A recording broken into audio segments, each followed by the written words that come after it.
This is the Lone Crater YouTube. We hope this video helps.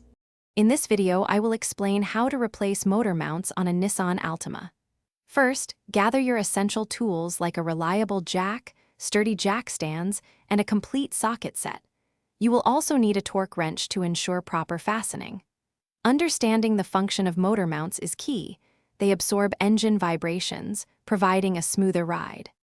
Before starting, ensure your vehicle is safely elevated on jack stands. Place a block of wood on your floor jack and position it under the engine oil pan to provide stable support. This prevents the engine from shifting when the mounts are removed.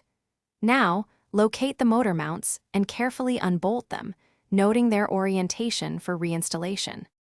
With the old mounts removed, it's time to install the new ones.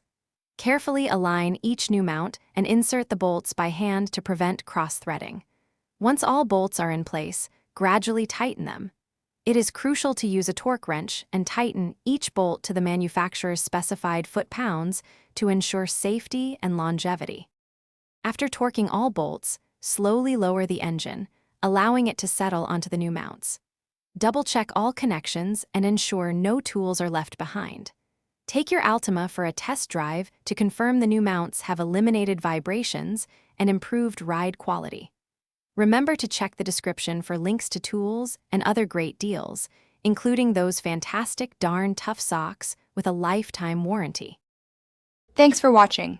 Consider subscribing if we helped you.